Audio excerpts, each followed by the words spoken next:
Okay everyone, so it's 24 hours later. Old Cooney Magooney here has had plenty of time to dry out.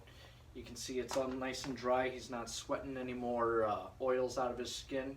I got a bath right here for him. This is just plain water, room temperature water. All we're going to do is we're going to let him soak for about 15 minutes here. So here we go. And you can see when I took him off the board here, he looks still stiff as a board.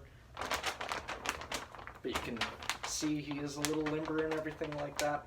Kind of sounds like you're taking a bunch of paper and waving it all around. That's all it is. But we're going to let him sit for about 15 minutes. He's going to limber up just fine, and then we'll wring him out. And when we do this, we're going to make sure that we can open up the case of the skin and let some of that water get in underneath. That way it's helping to soften up the epidermis, which is the outermost layer of skin. The middle layer of skin is called the dermis, and then the innermost layer of skin, this stuff that you see right here, this is called the hypodermis. So there's 3 different layers here, and essentially when you're fleshing them out, you're mostly taking out a lot of, or most of, the epidermis. But you can see he's already getting a little limber. And some of that oil did wash off of him. I don't know if you can see in the water there. But we're gonna let him sit for a little bit, and he's gonna be nice and limber, and we'll come back in about 15 minutes. But I got my gloves on now. We're gonna pull old Mr. Coon out of the water. And you can see he's just like a big wet rag right now. All nice and soft, water's dripping everywhere. But what we're gonna do is while we have him skin out, we're actually gonna wring him out. And you don't wring him out like a regular towel. The leather is strong, but if you wring it out like that, you're more than likely gonna get some slippage, which is where you actually pull the hair, root and all, right out of the skin. So what we're going to do is we're just gonna wring him, just one fist over the other. You're really gonna give it a nice hard squeeze. And the nice thing about doing this too is all of the hair is on the inside, so that's gonna help a lot of the extra water in there kind of ooze right out of them.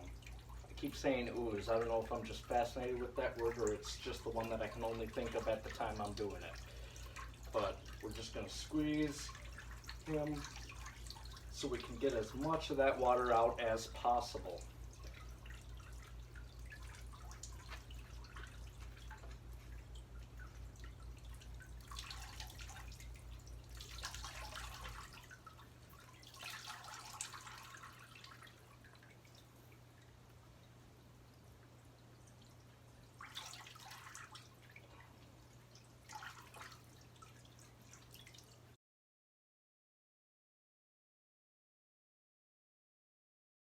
First things first, we need to turn this guy inside out.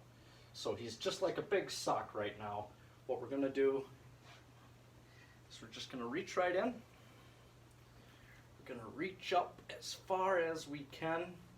I usually like to get it to where I have my finger coming out of their mouth right there. And when you're pulling the skin, you wanna make sure you're holding on to the skin, not any of the hair. Because with all of that soft skin now, it's very easy to pull that extra hair out, and then you're not going to have a real nice fur when you're done. It's going to have patches and everything like that. You can see that one actually came out really, really easy. Almost too easy if you ask me. Seems a little odd, but we're going to get them all out right now. So there you go. Now he is fur out, and I'll show you what we're going to do outside.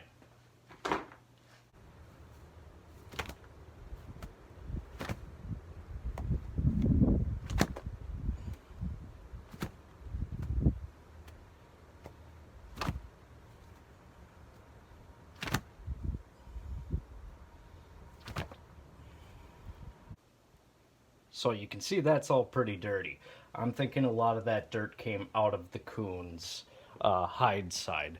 So it's always a good idea to always wash your animals if you can. I know some people who do the hide tanning process will wash their pelts after they go through the initial furring or skinning process, and then they'll just let it sit in the freezer or the fridge for about 24 hours, let that extra fat kind of harden up, and it's easier to scrape off. But now we're going to move on to the salting process. And with this, everyone always says you want to use non-iodized salt. It's like an unspoken rule that you use non-iodized salt. So I don't know exactly what it is. Maybe someone out there can tell me. I don't know. But you can never overdo it on the salt. I have like 5 more of these things behind the camera. But I'm going to show you exactly what we're going to do here. So we're going to put our gloves on. You should always wear gloves whenever you're working with any of these raw furs. I know some of you seen me working earlier without it. That was my bad. Don't do as I say, not as I do. So one of the tricks is to get a table that has ridges on both sides. I've been told this by a couple other people. It makes the salting process a lot easier. Now granted, I don't have as big of a thing that I would like to have, but this is going to do for now. And what we're going to do is we're just going to take old Mr. Coon and we're going to flip him inside out again. So you just reach on in, pull him right back out. Make sure both of his little arms are all the way out. Just reach in there and pull him out.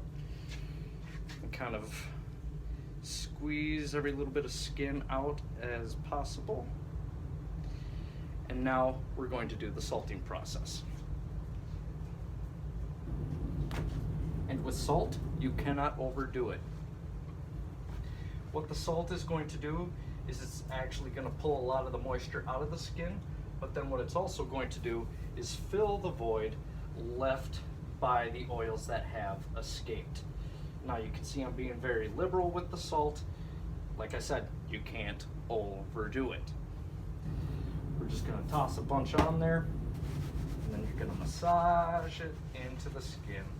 Get every little nook and cranny all the way around all the arms, in the armpits. You're basically just going to cover the entire little creature's body all over the place. And you're just going to massage it in just like that.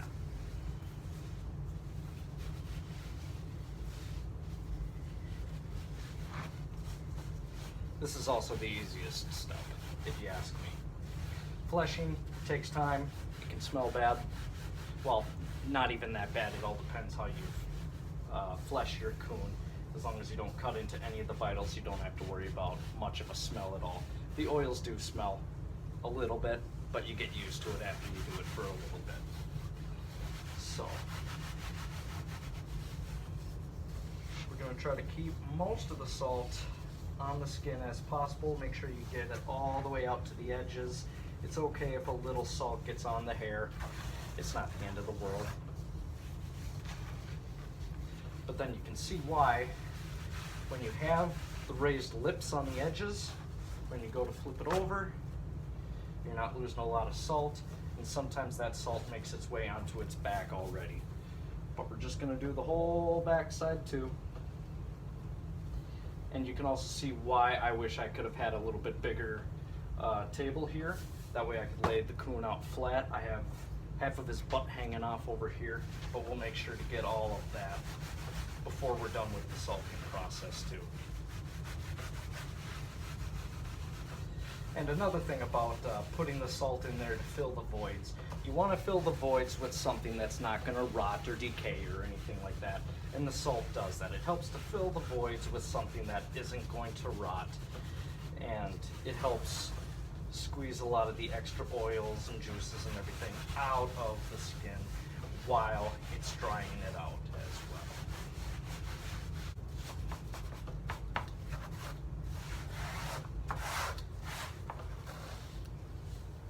learned a lot of my tricks from Coon Creek Outdoors, watching a lot of his videos.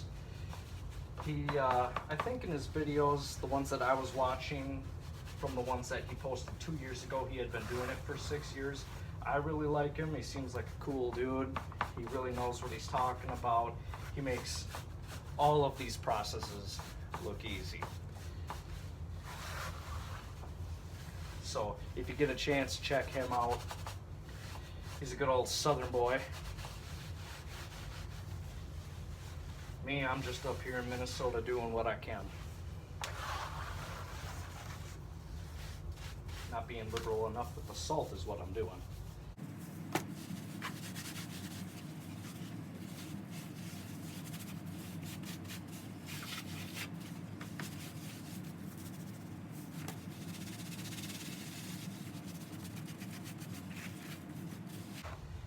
You're going to want to make sure that you get plenty in the tail too. Like I said, you can't go overboard, so fill the whole tail up.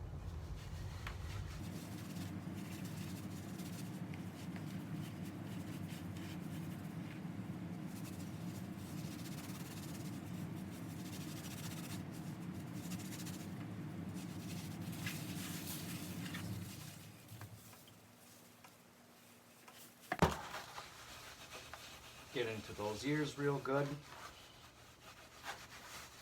And around the eyes, on the nose, onto the cartilage on the end of the nose.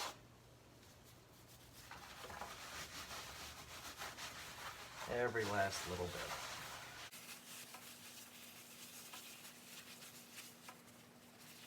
And we'll flip them over, make sure we didn't miss any spots. Make sure we get those arms good too.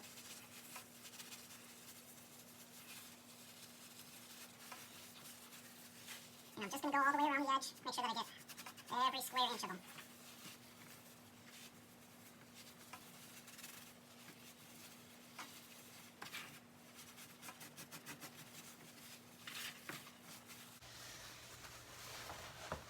Alright, so now that we got all the salt in them, what we're going to do, we're going to flip them inside out.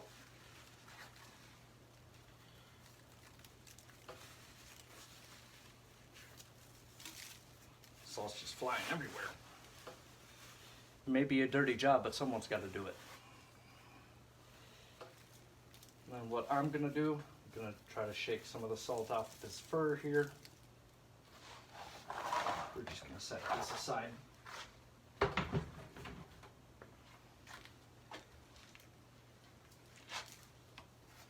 Open them up a little bit here.